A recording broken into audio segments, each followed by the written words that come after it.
Okay, so a very good afternoon to all of you. So we will be starting with your advanced accounting class. So first of all, this is the subject which undergoes the maximum changes when it comes from the old syllabus to the new syllabus. Earlier there were two accounting papers. Now it has been kind of summarized into a single accounting paper. Now in that accounting paper, largely your focus has been on accounting standards. So in your institute study material, obviously you have a separate book as well, but the institute study material has three study materials, three modules, out of which two of them are exclusively dedicated to something called as accounting standards. Have you heard about accounting standards? Yes? Have you heard about it? I mean, don't worry, I'm not going to kind of hold on to that, but have you heard about accounting standards? Yes, so a large part, just a second, of your CA inter now will be accounting standards, which kind of forms the absolute base for what you study in your CA final as well. Because CA final almost entirely is also accounting standards, but of a slightly different type. So your curriculum has been revised. Yes, in the third module a few additional chapters have been put in, like amalgamation, buyback, consolidation, etc. But largely your course is an accounting standard driven course. Just a second.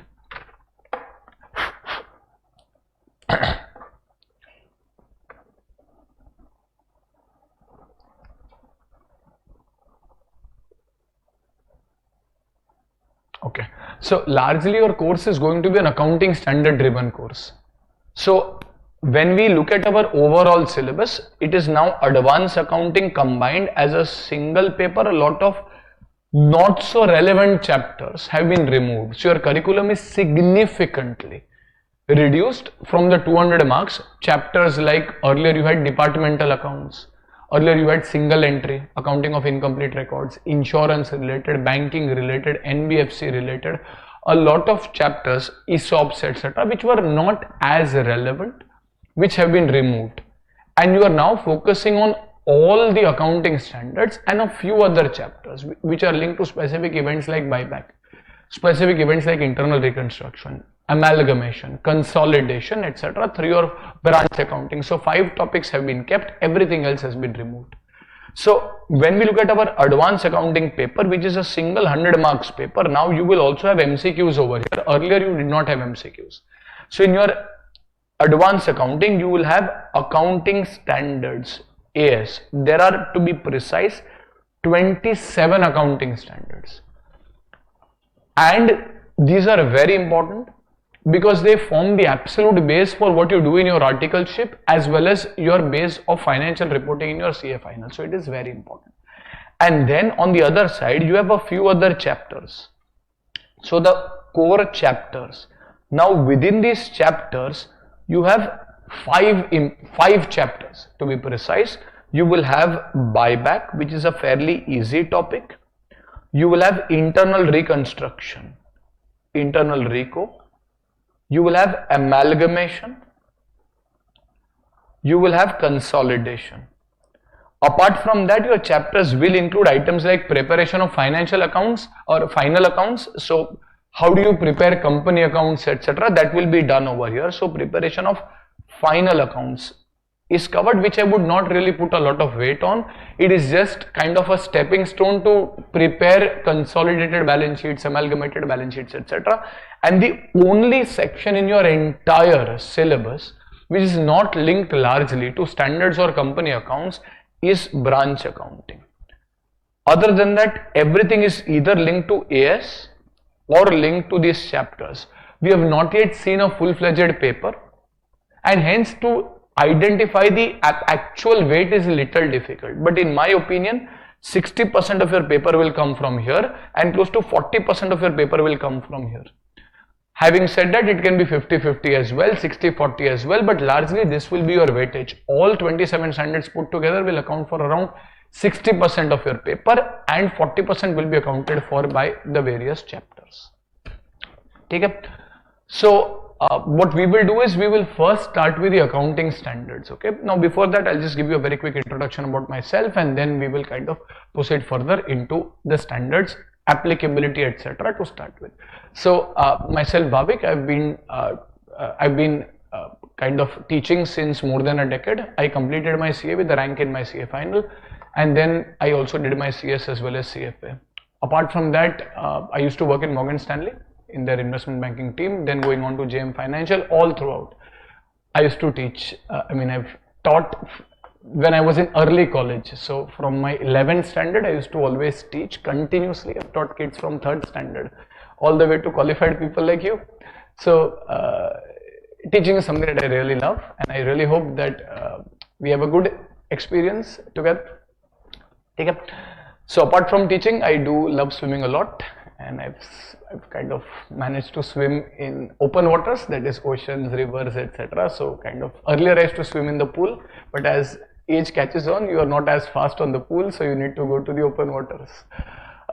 So nevertheless, we will come back to that later. Once you get a little bored, we'll probably discuss something on those lines. But abhi ke liye to we'll focus on the accounting standards. So tell me, what do you understand by standards? In today's class, obviously, before you go to the standards, Institute has introduced 2 or 3 chapters. I'll tell you as a clear disclaimer. They have, in the first module, the first chapter is Introduction to Accounting Standards. It's a hardcore theory chapter. I don't really see a possibility of you being asked any question on that. So, Institute ke study material mein bhi there are no cases. They just introduce you with what is the accounting standard, what is the standard setting process, etc. We'll discuss it today. Then they go to framework of accounting, which we will do at a later stage, meaning what is going concern. You might have heard about this. What is consistency? What is comparability? What are the frameworks? What is income? What is expense, etc. I think you have a basic understanding of that. And third, to whom are AS applicable? The only place you can be asked a question between introduction and applicability is on applicability. Again, that is relatively less important. And then from tomorrow, probably we can go into the standards one by one.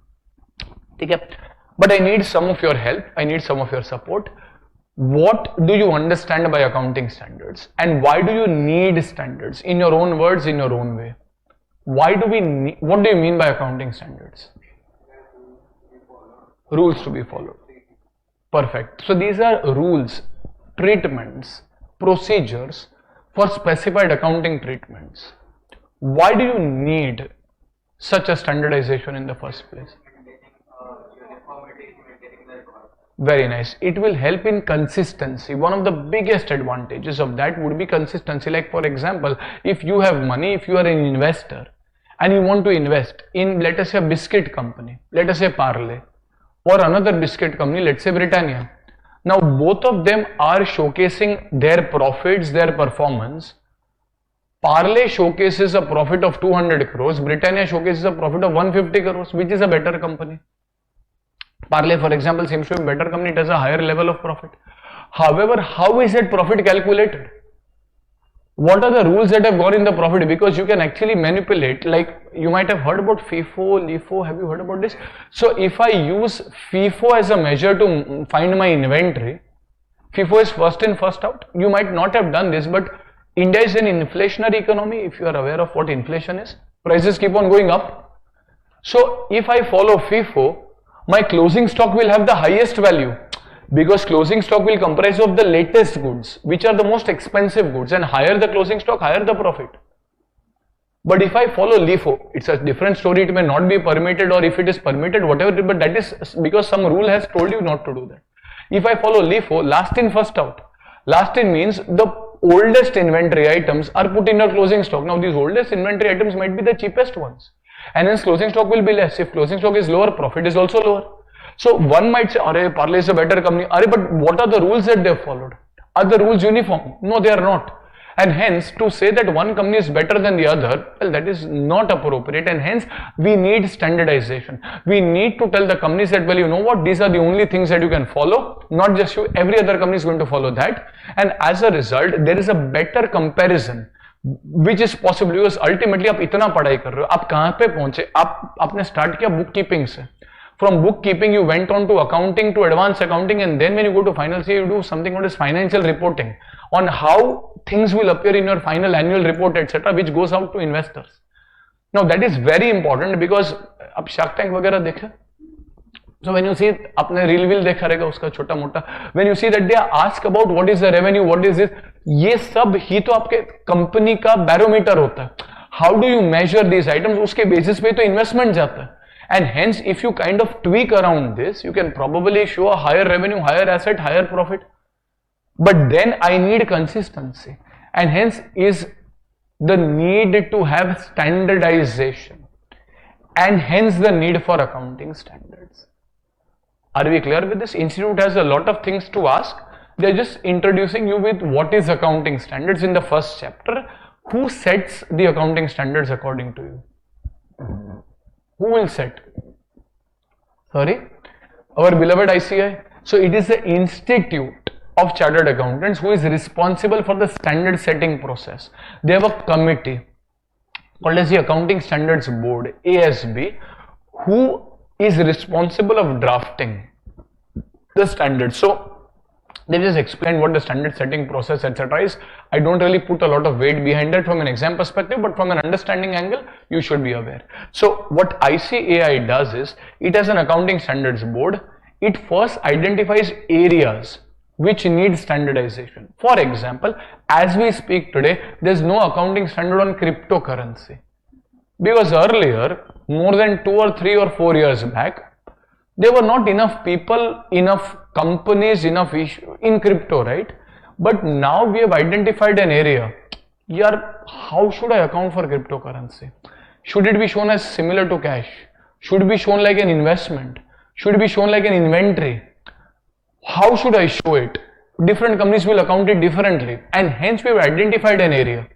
Now, once we identified an area, the Accounting Standards Board will try to draft. They will look at international treatments, they will look at a lot of commentary, and they will issue a draft. But remember, these are only a few people. They will consult others, but they have issued a draft. What they will do is, they will send that exposure draft open to comments for all. So even you, me, anyone can put a comment that, well, you know what, this treatment is not correct because of this, and alternatively we can do a particular thing. So people can give their comments. There will be certain time where they will read the comments, incorporate the comments to the extent that they think they are appropriate, and then issue a final version. Now there has been a little more layer of complexities where ICAI के साथ there is, when you study law आपने देखा उसमें नाफरा करके सुना अपने national financial regulatory authority. Okay, fair enough, it might be there in finals or otherwhere. So institute के साथ there is again a national financial regulatory authority which Mr. Modi has introduced to kind of have a proper regulation. Institute is a private, not a private, but it's not under the government's purview, right? So we need to ensure that what is going out should be as per what government also thinks is appropriate. So after all of this, from identifying an area to putting a draft to inviting comments to incorporating those comments, taking the necessary parliamentary and government approvals, will an accounting standard come to place. So this is the entire standard setting process. There is some theory in the study material. I don't really think you need to invest time, because this is not something which is testable. At least earlier when there were 200 marks, then also it was not tested. So 100 marks mein to they will be little more specific, so I don't see, but you should be aware कि ये क्या है. Okay, so this is your standard setting process. This is how the standard comes. Abhi, how many standards are there? We just discussed it some time back. How many standards are there? You can be asked in an MCQ. Abhi to MCQs bhi aapke upar, so you can be asked that in an MCQ. There are 27 accounting standards. They start from AS1. Next standard kya hona chahiye? 2, 3, 4, 5, 6. They will continue ideally up to 29, because there was a standard AS6 which has been removed, and there was a standard AS8 which has been removed. So everything will go in a sequence except for 6 and 8. 1, 2, 3, 4, 5, 7, 9, 10, 11, all the way up to 29. Are we clear with this? And all standards are now applicable to you. Earlier, you had only the relatively easier standards.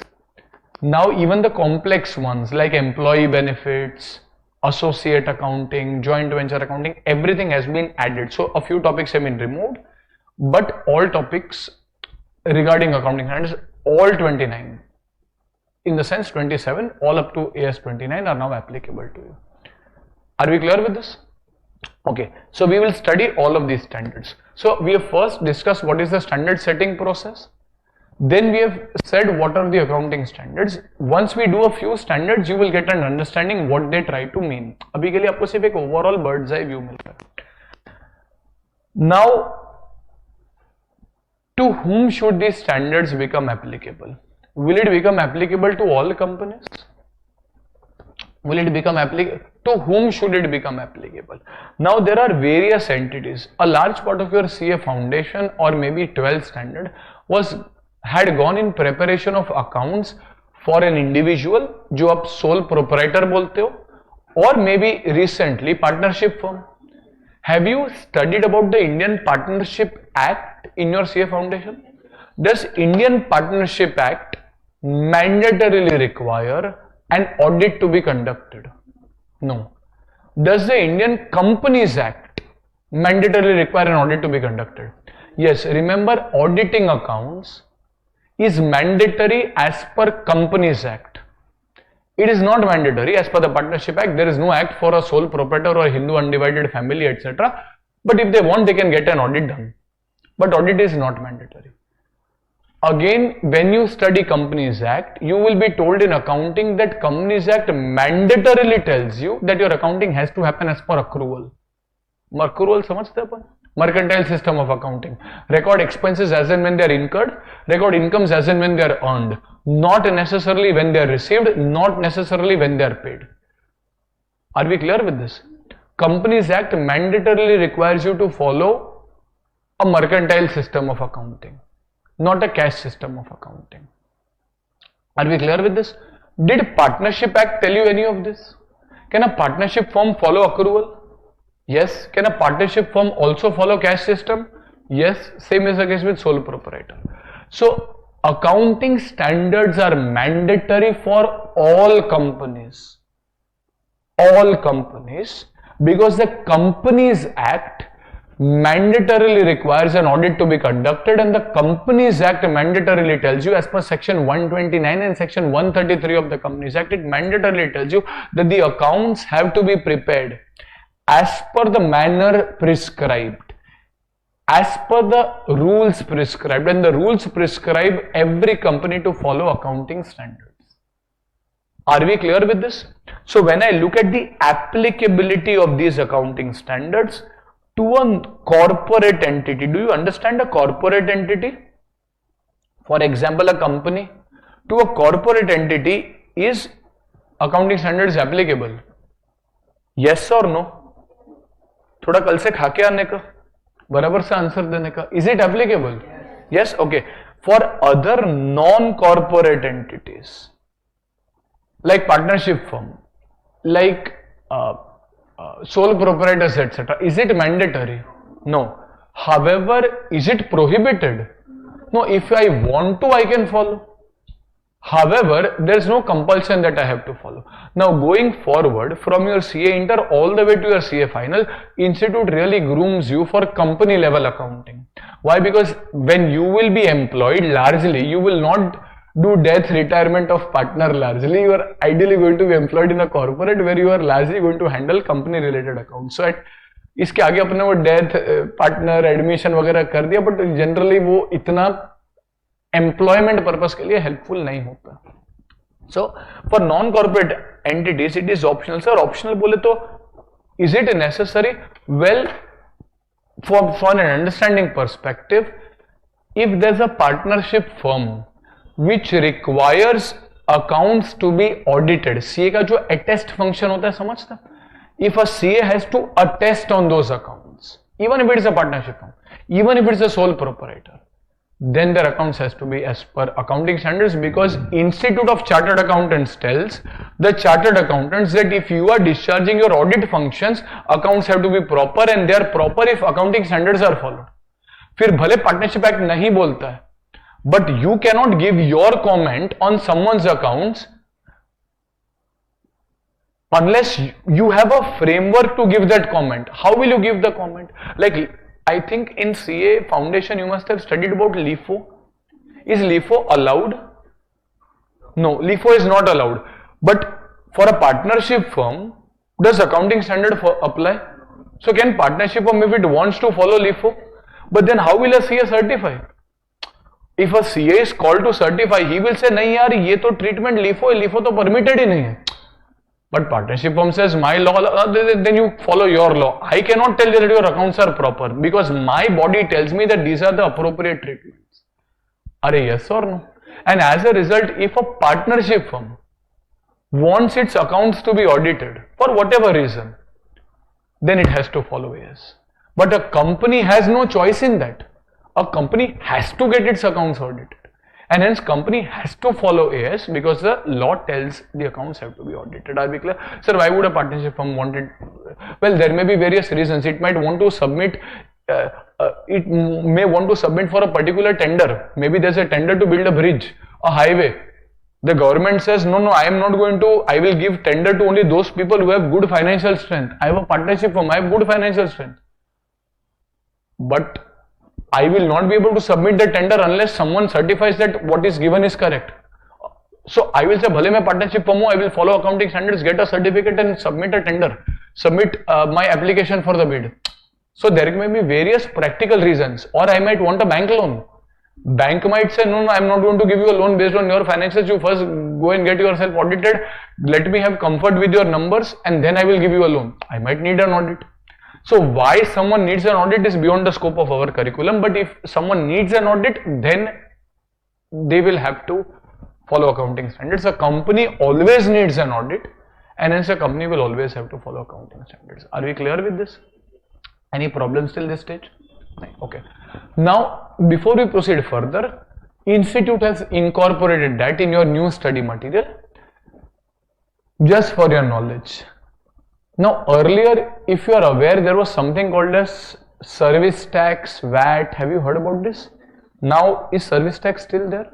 No, it gets replaced by goods and service tax. It replaces the erstwhile service tax and VAT laws. However, in India, what has happened is, accounting standards are issued by whom? It is issued by Institute of Chartered Accountants, ICAI. Now, the problem that has happened is, okay, how do I explain this? Let us say you finish your CA Inter and someone says that you can travel abroad for a vacation. What are the typical spots or typical countries that Indians usually go when they have to go abroad? Typical countries. Anything else? US is very common. UK, Europe, Singapore, very common. Australia, for example. Now, do a lot of people actually land up in South Korea? I mean, some people might be going, but do a lot of people go? No. Or places like, for example, China, do a lot of people go? No. Do you think they're not beautiful countries? No, they might be really beautiful, but we are really, or most of us are really afraid that, well, we don't know their language. We can't really read their menus. Some of us are vegetarians, some of us are Jains. We don't know what is going to go in our mouth. We might as well avoid that country. So even if it's a 2 minute उनको बोलना चालू रखने को. Even if it's a fairly small vacation for 5 or 10 days, we are reluctant to go into a country whose language we don't understand. If I'm a foreign investor, FII, foreign institutional investor like Citibank, etc., who has to invest money in an Indian company, what is the language that a company speaks? It speaks through its annual report. If the annual report is prepared in accounting standards, a US investor does not know what accounting standards are. He will say, Chodna yaar, might as well I will invest in a company whose accounts I know. An Indian company's accounts I don't know, only it is written in accounting standards which are issued by ICAI. No one has taught me that. However, internationally there are accounting standards called as IFRS. Have you heard about that? International Financial Reporting Standards. This is followed in close to 150 countries of the world. Every big course that you do, like a CFA, like an ACCA, like a CP, everyone teaches you, in any country of the world, everyone teaches you IFRS. So every international investor knows what IFRS is. And hence, what India wants to do is, if it wants to make its economy open to a lot of foreign investment, its companies have to speak the language that foreign investors understand. which is IFRS. And hence, parallel to accounting standards, we have another school of accounting treatment called as Ind AS, which is based on IFRS. Now, you will learn all accounting standards in your CA Inter. You will learn all Ind AS in your CA Final, and hence I say both of them are very closely related. So, according to you, Ind AS, which is based on IFRS, will be applicable to which companies? The smaller companies or the bigger ones? Bigger ones. Why? Because they are based on international framework. You need more competency, more expensive and qualified people. A BCom cannot handle Ind AS treatment, but he can probably manage with the AS treatment. And hence I need big companies which have big budgets who can follow Ind AS. The smaller companies, well, they can't. And as a result, when you look at these smaller companies, they cannot follow Ind AS, they will rather follow AS. So the listed companies, the big companies today are following Ind AS. Companies whose net worth is more than 250 crores. Net worth, samajhta? Share capital, reserves, etc. together is more than 250 crores. Listed companies are following Ind AS. But everyone else is following AS. So if there are 50 lakh companies in the country, maybe not more than 10,000 of them are listed. Not more than 50-60,000 of them are having more than 250 crore net worth. So everyone else in the country who is the company is still following accounting standards, but the bigger ones where foreign money can easily flow in, a foreign money can come fairly easily in DMart. DMart pata hai apne ko? But your local kirana store, a foreign investor is not, so let him prepare accounts as per local simple laws. But DMart will get foreign money, so let DMart go as per international laws. And hence you are taught the international law, which is Ind AS, at your CA final. So from an MCQ perspective, to whom is Ind AS applicable? To all listed companies and companies which have a net worth of more than 250 crores, even if they are unlisted. What about other companies? Every other company is going to go under the AS framework from a overly simplistic standpoint. At your CA Inter level, you are not going to study any Ind AS. You have been given what are Ind AS, etc. वो आपको आएगा नहीं. You are going to study AS. So do we have a fairly detailed understanding of the standard setting process, the bodies, etc.? Yes? Okay, just a second. Okay, so that is a brief overview on what is meant by accounting standards and what is meant by Ind AS. So now we are going to focus a lot of our attention on AS. There is a bit of material that you will see in your institute study material as per Ind AS, but beyond this I think you don't need to kind of cover, because it will result in more confusion, because Ind AS is not applicable to you only. None of the Ind ASs are applicable. So now we go to the applicability of accounting standards. So iske upar you might get a question or two. To whom is accounting standards applicable? So when we look at the applicability of AS, accounting standards, this is segregated into two categories. It is segregated into corporate entities, basically companies, or corporate entities basically, and let us say other than corporate entities. Corporate entities, let us say like companies, and you have other than corporate entities, other, or rather non-corporate,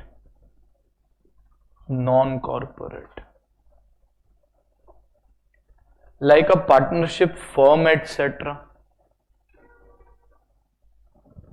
Okay, now is accounting standard mandatory for companies? Yes, it is mandatory for all companies. Now within that, some companies might follow Ind AS, some companies might follow AS, but accounting standards are mandatory. So Ind AS is AS accounting standards, AS is simple. The local one is the international and one is the local, but both of them are standards. They are mandatory. Now, for non-corporate entities, is it mandatory? No, it is optional. So, when will they actually follow? Optional. You need to follow AS if accounts are audited. So if a CA has to give his comments, AS will usually have to be followed. Other than that, even voluntarily, if you want, you can follow accounting standards. Now, for corporate as well as non-corporate entities, let us say if AS is required. Now what happens is there are so many accounting standards, sometimes the rules are very complex. As you will study further, a lot of disclosures, a lot of calculations, a lot of presentation, lot of data gathering will be required. Like just to give you an example, okay, just to give you an example, and you will study that over the course of your curriculum. Do you understand what is meant by pension? Do you understand what is meant by gratuity? Have you heard about gratuity? No. But have you heard about pension? These are usually retirement benefits. They are usually paid to a person after he retires. But till what time will you pay pension? Till that person dies. Now, while you are accounting, you might have to make such estimates that how much is the pension to be paid? How long will an individual live? Mortality assumption bolte hai usko. How long will an individual live? Now all of these are very difficult assumptions to make. You might need the services of experts like actuary karke ek course hota hai. You might need now if you burden every company who is going to pay pension to get actuaries on board and pay them consulting charges, it will become very burdensome for small companies specifically. Now company में तो हर एक company आ गया, 50 लाख का company भी आ गया, 10,000 का company भी आ गया और 50 करोड़ का कंपनी भी आ गया. So that is why a lot of relaxations have been given. So what institute says is, if AS has to be followed, it is optional, but if it has to be followed, then you divide the non-corporate entities into 4 categories.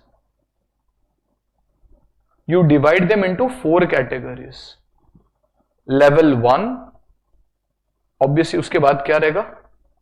2, 3 and 4. You will divide them into 4 categories. And depending on the category, you will say that which standards will apply, which standards will not apply.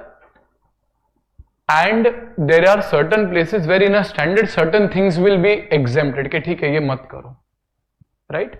So when I look at level 1, level 2, level 3, level 4 entities, the largest entities are called as level 1 entities.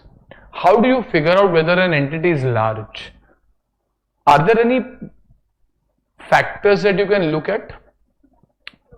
Turnover, very nice. So you can look at, let us say, the turnover. One of the factors, there can be 10 different things like assets, like borrowings, like profit, net worth, various things. But they are focused on turnover and then they are focused on borrowings. 2 things. So if the turnover is greater than or equal to 250 crores, or remember these are or conditions, or means one of the 2 can be hit, or so over here your borrowings are greater than 50 crores, then you are a level 1 category company. For a level 1 category company, all standards have to be followed. In every standard, every paragraph and every clause has to be applied. You are a fairly big company to manage everything. You have a borrowing of more than 50 crores or you have a turnover of greater than 250 crores. You are fairly big to manage every requirement. I mean, it's not a company, it's a partnership firm, but there can be big partnership firms as well. Have you heard about the big 4? PwC, EY, etc.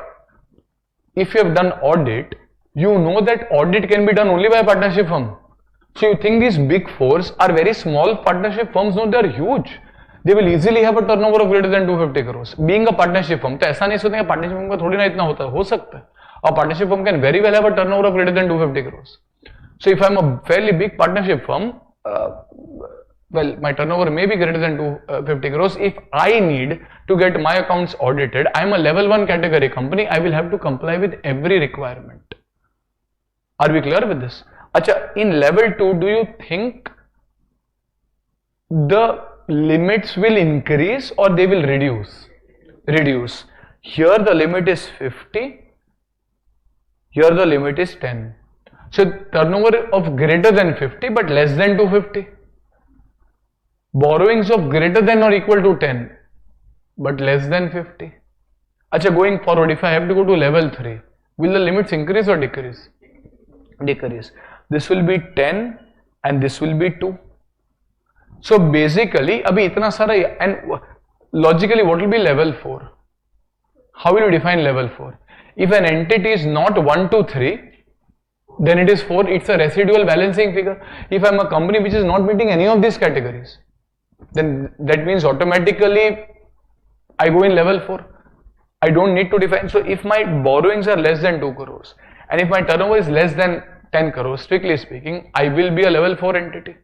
So over here, if not level 1, 2 and 3, if not 1, 2 and 3, it will automatically become 4.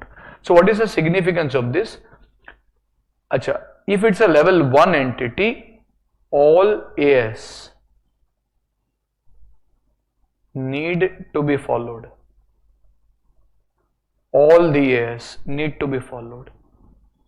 If it's a level 2, 3 or 4 entity, different relaxations, different exemptions are provided. We don't really need to study those exemptions. In level 2 there are some exemptions, level 3 even more, level 4 even more. Are we getting this? Yes. So over here there is also one more category, that is, or we can say if it is listed. If it is listed, आपके हिसाब से कौन से level में जाएगा? Irrespective of net worth, irrespective of turnover, irrespective of borrowing, if it is a listed, it will go in which entity? Which level? First. It will go in the first only, level 1, because listed है तो यार public का पैसा involved है. If public money is involved, then might as well let all standards be followed. So other cases this will not come only. So it is either or. If it is listed, whether it is debt securities, equity securities, debentures, shares, whatever it is, if they are listed, it is level 1 category entity. If it is unlisted, then you look at turnover, then you look at borrowings. Are we clear with this? How do you remember this easily? You will remember the table of 5. So the rule is 2, 10, 50, 250. Trend analysis, हर एक में difference क्या है? 5 times. 2 into 5 comes to 10. 10 into 5, 50. 50 into 5, 250. If you see the chain, it flows exactly like that. यहाँ पे अगर आपने ध्यान रखा 2 into 5 is 10. This 10 continues over here. 10 into 5 is 50. 50 continues over here. 50 into 5 is 250. So basically, if you start at 2 and keep on multiplying by 5, you will reach up to 250. Are we understanding it? So if you tend to forget, you will say, अच्छा, starting हमारा level 3 में 2 crore borrowings था. If borrowings were 2 crores, then turnover must be 2 into 5, that is 10. अच्छा, if turnover was 10 for level 3 entity, that must be the borrowings for a level 2 entity. 10 into 5, 50. 50 must be the turnover for a level 2 entity, but then that 50 would be the same borrowings for a level 1 entity, and 50 into 5, 250. If you remember it best, if not, just start with 2 and end at 250, or start at 250, keep on dividing by 5 and come to 2, whatever is comfortable. Are we clear with this? Any problems here? Okay. Now these are non-corporate and non-corporate entities. This has been given by the ICAI, Institute of Chartered Accountants. Now for corporate entities, the definition is slightly different. It is defined as SMC, or it is defined as a non-SMC. Now just a second, I'll just pull this down a little.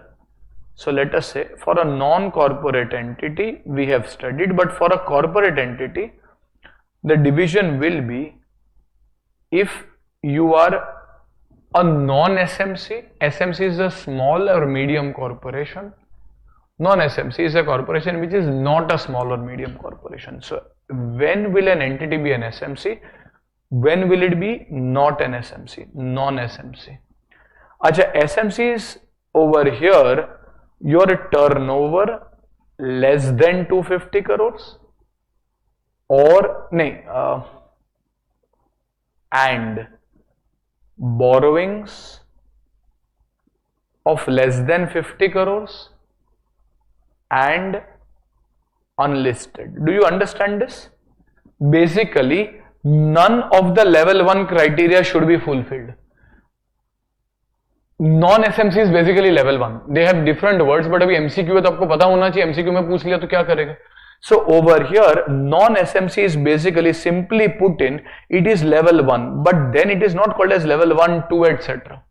When is it not an SMC? It is not an SMC if the turnover is greater than 250 or the borrowings are greater than 50 or if it is listed.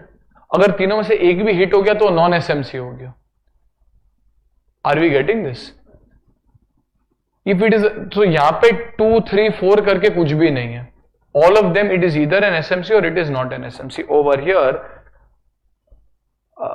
if it is not an SMC, comma, then treated as non-SMC. Acha, if it is a non-SMC, you guys tell me, will all AS be followed or there will be relaxations? Perfect.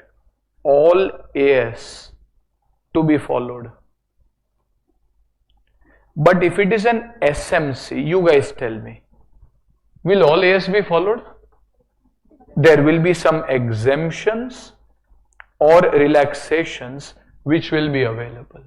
So you might get a small question or a very high possibility you might get an MCQ on identification, where you might have to read the question. Sir, question read करके कैसे समझ में आएगा? Let us say the question tells you, let's say as an MCQ, let us practice that. The question tells you that there is ABC and company with turnover of 300 crores. Appropriately classify ABC and company, and you have 4 options: A, B, C, D. A says level 1, B says level 2, C says SMC, D says non-SMC. What will be your right answer? Sorry? Incorrect. ABC and company means a partnership firm. How will you identify whether it is a company? Have you studied Companies Act? In Companies Act, behind the name of a company, what do you need to write? Limited or private limited. You can't write the word ABC and company. You can't write the word ABC. If it's a company, it is ABC Limited. If it's a public company, it's ABC PVT Ltd. Private Limited. If it's a private company, but it has to be a company. So यहाँ पे आपको देख के you have went to non-SMC. अरे but it's a non-corporate entity. आपको समझ रहे हो MC में आप कैसे फंस सकते हो? It's a non-corporate entity. If it's a non-corporate entity, SMC, non-SMC does not even come. Then what comes, sir? Level 1 comes. But this same question comes instead of ABC and company, it is partnership firm. में आप लिखते हो ना XY and company. That's like a partnership firm. But if you look at ABC Limited, let us say if this was written ABC Limited, all else remaining constant in the same MCQ, your answer will be non-SMC. Are you understanding? So you need to be slightly careful, specifically considering an MCQ level question which can also come very easily over here. Can we proceed further? Yes? Okay. Now let us say you were actually an SMC and now you become a non-SMC. Is that possible? Let's say your turnover for the last few years was less than 250 crores. Borrowing तो आपके पास है ही नहीं. Let's say you are debt free company. Now suddenly your turnover crosses 250 crores. Now will you become a non-SMC? Yes. Now will you continue getting the relaxations that you used to earlier get? No. And hence if this happens, exemptions will be stopped in the year when you become non-SMC. Are we clear with this? I'm not sure whether you have seen company annual reports or refer to principles, but अभी अपना कौन सा financial year चल रहा है? Perfect. 23-24. If you open an actual company's annual report, do you just see 23-24 financials? Do I have to necessarily give a comparison? I have to mandatorily show the previous year's financials. Mandatory. 22-23. Comparison तभी समझेगा ना, कोई भी company का annual report खोल के देखो. You will see a current year column and then a previous year column. You might have studied, I'm not sure, but you might have studied this in foundation or something as a principle of comparability. Your accounts have to be comparable. We will study that in the future as well when you study AS1, Accounting Standard 1, which mandatorily requires that अगर आप current year का financial दिखा रहे हो तो सामने last year का दिखाना, that is when you will be able to see growth, degrowth, तभी we will sit and compare, right? And hence to show a comparison is mandatory. But in 23-24, you are now a non-SMC. But actually in 22-23, you were a... So 22-23, you must have prepared your accounts by taking relaxations. Pension hai, theek hai, I don't need actuary. But now in 23-24, you will need actuary. My question to you is, will I... So 23-24 will be based on all AS. But in 22-23, when you were not an SMC, you took relaxations. But now when you come to the current year, you have to show a comparison with the previous year. Standards require you to do that. You need to show a comparison. You can see any company's annual report. Current year, previous year. Do I need to restate the previous year? Restate meaning last year I've prepared my entire annual report, taking all the exemptions of an SMC. In the current year, I'm not an SMC. But in the current year, I have to show comparison with the last year. Do I need to again change everything of my last year, or I can continue taking relaxations in the comparative column? आपको question समझ में आ रहा है? What do you guys think? Will I need to change the financials of the last year, or I can continue? Continue. Ideally, changing would be better. However, because you are an SMC, then we don't want to burden you with restating everything of the last year. So institute over here has given you a specific clarification, and इसके ऊपर एक exam question भी आया हुआ है, where they have said that there is no need to restate. You don't need to restate 22-23. It can continue by the same relaxations. Are we clear? Now in the year 23-24, there is no problem. Because 22-23 to SAB is based on accounting standards only without relaxations. Is it possible that you go the other way around? From non-SMC, you go towards an SMC. Is that possible? Yes. For example, you had turnover of more than 250 crores. 300-400 crores ka turnover tha. Were you taking any relaxations? No. You were not taking any relaxations because you were a non-SMC. Let us say something happens in the current year, your turnover is less than 250 crores. Borrowings are less than, for example, 50 crores. Now you become a non-SMC. Will you be in a position to claim relaxations? Strictly speaking, yes. Institute says no. It says if you were earlier a non-SMC and you now fulfill the SMC criteria, you cannot take the relaxations until for a consecutive period of 2 years you keep on fulfilling the SMC criteria. आपको समझ में आ रहा है? You are a fairly big company and what happened? Lockdown happened. Lockdown happened तो आपका turnover चला ही नहीं कुछ खास. A one-off event. आप बोला चलो we'll take relaxation, कोई tension नहीं, now you will do half. No. Let us see if it is an actual chronic fall and not just a one-time exceptional event. Otherwise, you earlier followed all standards, then you take relaxation, then again in the next year you become a non-SMC. क्यों करना है? Science आपको तो आता है ना. देखो जिसको नहीं आता है और जिसको सीखना है वो मुश्किल है. You know all the accounting treatments because you have done full treatment. So for you, doing it for one more year is not a big burden. But for a person who has never done it and who is doing it now, he has to learn a lot of new things. He has to know what cash flow is, he has to know what EPS is, he has to know what pension, he has to do a lot of things. But you already know that, you have prepared it in the last year. Continue preparing it for 2 more years. If you still are a very small company, yes, we don't want to burden you and you can stop. So इसके ऊपर question आया हुआ है this entire case. So you have to figure out when you move from the non-SMC category to the SMC category, can you immediately stop? Will you have to continue for how many years? 2 consecutive years. If you keep on fulfilling the SMC category for 2 consecutive years, that is when you can start claiming the relaxations. Now you claim relaxations. Can you again become a non-SMC? Yes. In which case this provision will again apply. Okay, from an SMC you are becoming non-SMC, then yes, you can no longer take relaxations and your prior year need not be restated. But when you move from the non-SMC to the SMC category for 2 years, cooling off period बोलते हैं, you need to see whether it is an actual fall or it is just a one-time exceptional event, maybe because an earthquake has happened, maybe because a lockdown has happened or something else. Does this make sense? So for 2 consecutive years, you have to fulfill. So for example, in the first year, you are an SMC. Second year also you are an SMC. So going forward, you can then say that I can claim relaxations. If you are, yes. Are we clear with this?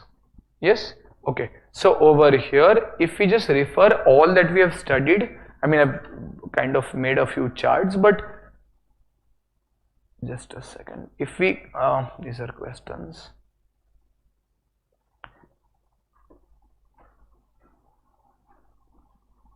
Just a second, I'll just need a theory file probably.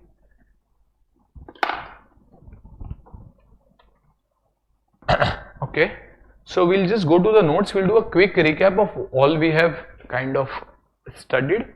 So this is on applicability of accounting standards. Now AS are drafted. Tell me who is, there's an MCQ in your study material. Who is responsible for drafting, let us say, the AS? The ASB, the Accounting Standards Board of the ICAI.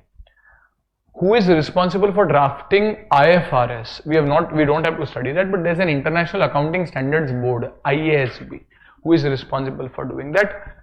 For Indian standards, it is the ICAI who is responsible for doing that.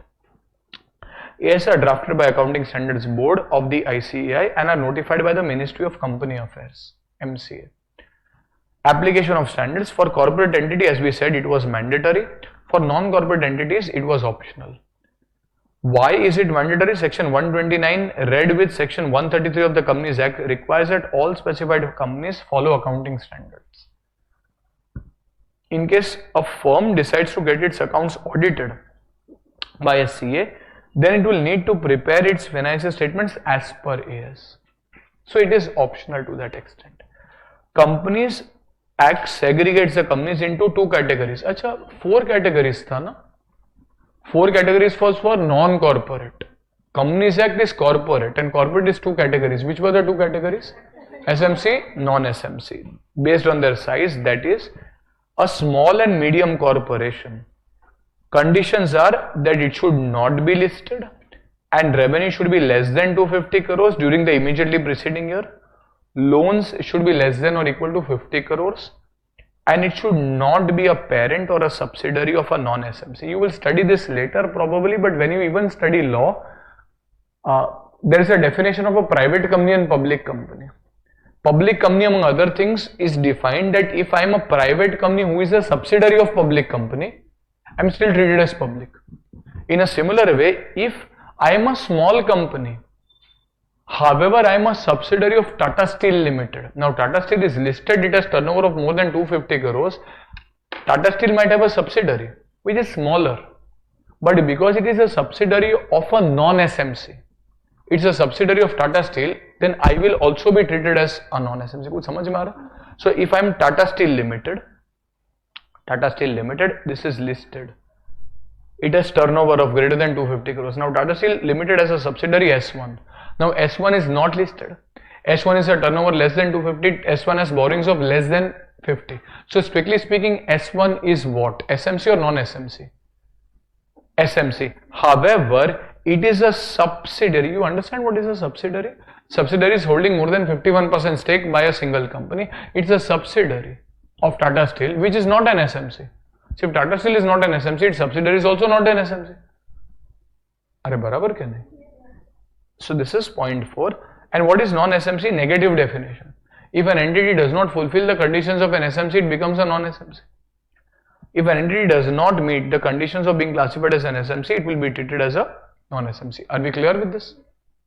Key points. In case a company is classified as an SMC, it will get full or partial exemption from application of the following accounting standards. So these are various numbers. You have not yet studied them, and hence you don't really need to go into the detail. In fact, even going forward, you don't need to necessarily remember these numbers. In case a non-SMC subsequently becomes an SMC, which means a bigger company becoming a smaller company, will there be certain cooling off period? 2 years.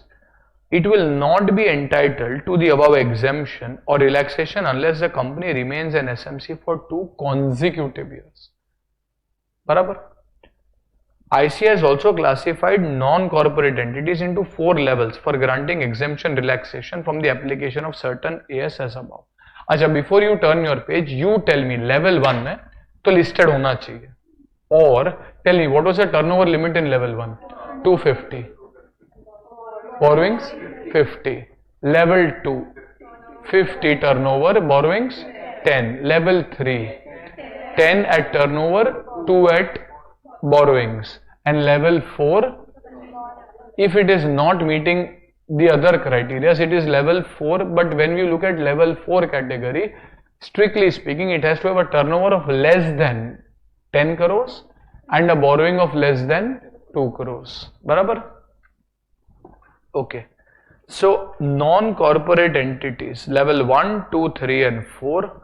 So as we said, listed or in the process. What is process of listing? Have you heard? Have you heard what is meant by IPO?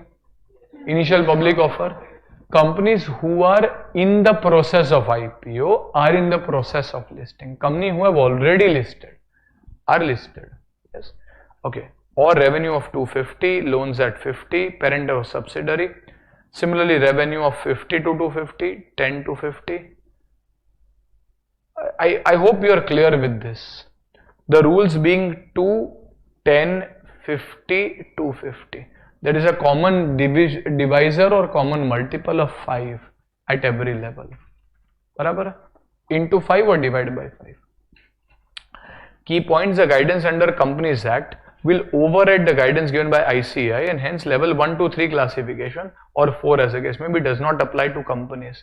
Hence the above guidance will only apply to non-corporate entities which have optionally decided to apply AS. Are we clear with this? Yes?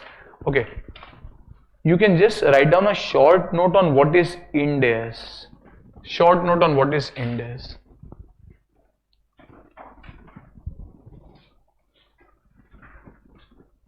Write down.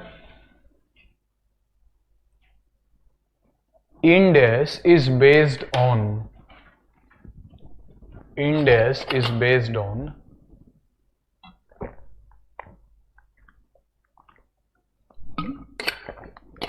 International Accounting Standards. International Accounting Standards / IFRS / IFRS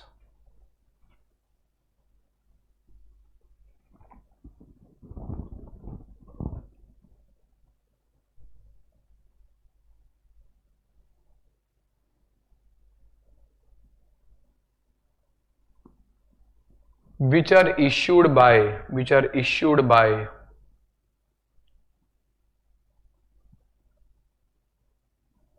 IASB. IASB is International Accounting Standards Board.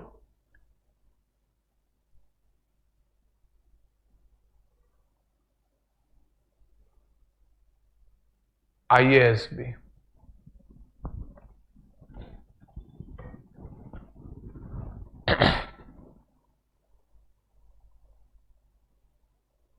full stop.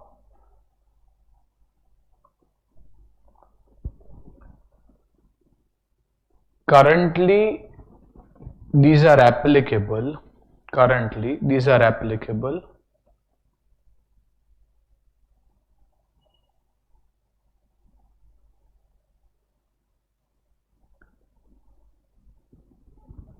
To larger entities. To larger entities.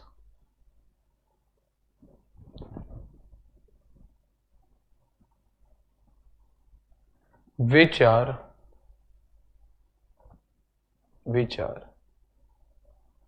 listed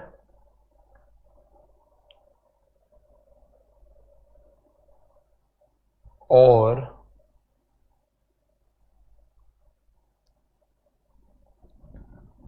having a net worth of more than 250 crores. Having a net worth of more than 250 crores. As per the last audited balance sheet. As per the last audited balance sheet.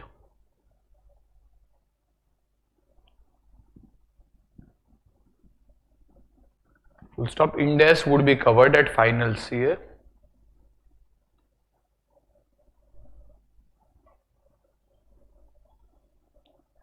And hence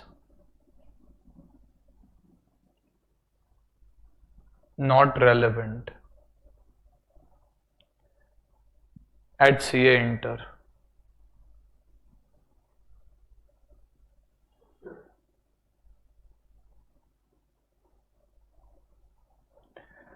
Are we clear? Yes? Okay. We'll do the 2 or 3 questions that are there on these, and then we can kind of stop. So let us go to illustration 1. Illustration 1.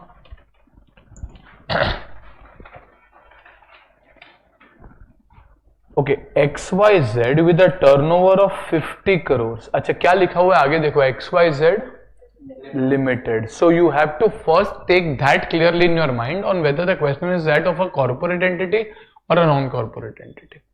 So XYZ limited with a turnover of 50 crores during the previous year and borrowings of 1 crore during any time in the previous year wants to avail the exemptions available in adoption of accounting standards applicable to companies for the year ended from 31st March 20x1. Advise the management on the exemptions that are available as per the company's accounting standard rules. What do you guys think? Are they eligible for taking exemptions or not eligible? Eligible for exemptions, not eligible for exemptions. Why? So company also gets exemptions. If it is an SMC, it does get exemptions. So are you eligible for exemptions? I'm not saying not applicability of AS. AS will be applicable but in a diluted form. So are they eligible? How can you say that? How can you say it is an SMC? Well, the revenue over here is less than 250. Is it less than 250? Yes, your revenue is 50 crores. Your borrowings has to be less than what? Borrowing is less than 50. Is it less than 50? Yes, it is actually 1. And is it listed? No. Is it given that it is listed? No. So we assume it is unlisted. So listed? No. This is assumed. Remember, for it to be listed, it has to be given. If nothing is given, you will assume that the company is unlisted. In which case, therefore, the detailed solution is given, but therefore it is an SMC, and if it is an SMC, exemptions can be claimed. So over here we say that an SMC is a company which is not listed. Okay, there's one more thing, that it should not be a bank, financial institution or insurance company, but usually you don't get questions on banks, etc. You have general questions, but yes, there's one more condition, that it should not be a bank or an insurance company, etc. Now for them, public ka paisa aata hai. So we don't want to take a chance. Even if it's a small financial institution, we'll say you follow all accounting standards. बराबर, whose turnover does not exceed 50 crores, 250 crores, and which does not have borrowings, including public deposits in excess of 50 crores, which is not a holding or a subsidiary company, which is not an SMC. So this is your conclusion that we wrote at the top. Since XYZ's turnover was 50 crores, which does not exceed 250, borrowings of 1 crore or less than 50, it is a small and medium sized company. Usually, how do you write answers? We'll study that further as well. We have not even started yet. To such case based questions, usually you divide the solution into 2 or 3 parts. Part 1, explain the law. As per, let's say, AS1, AS2, or as per MCA notification, you explain the law. This is where you explain the law. You connect the law to the given case. In the given case, the company's net turnover is less than so and so. In the given case, the borrowing is less than so and so, and then you conclude. Therefore, the company is an SMC. Therefore, it is a non-SMC. Are we getting this? Explain the law, connect the law to the given case, conclude. In your own words, you don't have to reproduce institute's language at all. You can definitely, whatever you do in audit or other subjects, it is secondary.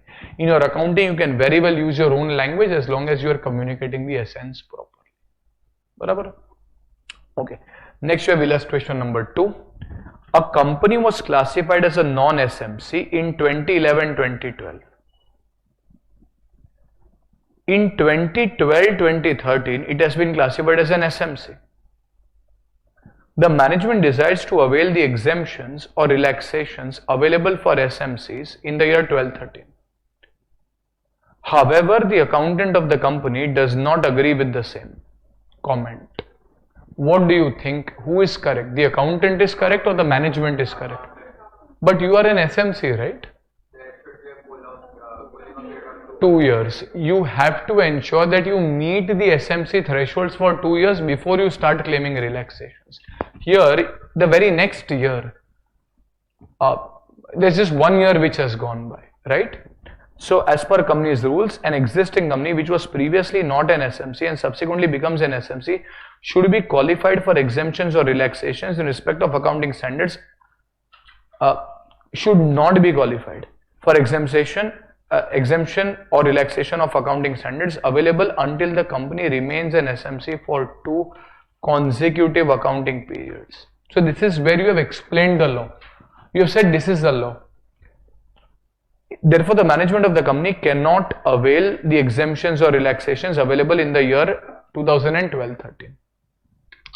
Now, ideally, you could have written a language further over here that in the given case, there is only 1 year when the company is continuing as an SMC, and therefore it is not eligible to claim the exemptions. Hence, so we will conclude it. So you can always write an additional sentence as well if you want.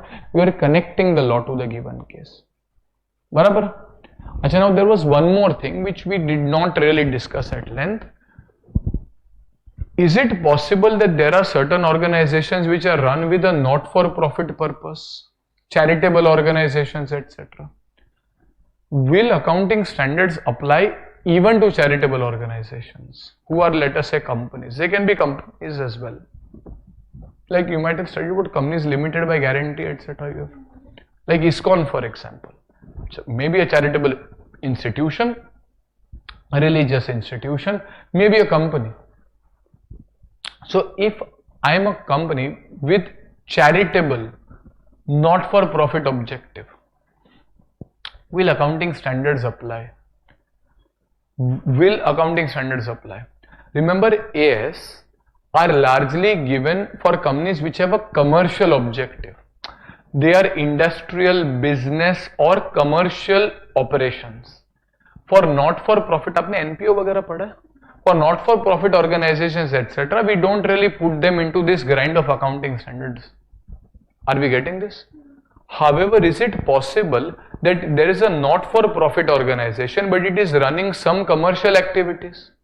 Like if you go to ISKCON, for example. Now, ISKCON feeds a lot of poor people free of cost. But if you go to ISKCON Juhu, you get some delicious gulab jambus and samosas as well. वो अच्छे खासे भाव पे बेचते हैं आपको. They don't sell it at a concessional or a, you are sold, let's say a samosa at 20-25 rupees, for example. Now, is that a commercial activity or is that a charitable activity? So, is a part of activity that ISKCON runs, is a part of the activity commercial or business? Yes, there might be other activities that they are doing are purely not for profit, but there might be certain activities which are for profit. Now, for such companies, what will you do? Where a part of the operations have business objective, a part of them have not for business objective, then what will you do? Should you follow AS? Yes. A clarification has been given where they have said that if any part, no matter how insignificant, of your operations involves a business commercial purpose, you will have to follow AS. If your entire operation is not for profit, no business, industrial or commercial establishment, in which case you don't need to follow AS. Are we clear with this? Okay. Are we clear? An organization, this is RTP. RTP means revisionary test papers, which the institute issues. So we have incorporated everything. An organizations whose objects are charitable or religious believes that accounting standards are not applicable to it since only a very small proportion of its activities are business in nature. Will accounting standards become applicable? Very small portion of the activities are business in nature. Will accounting standards become applicable?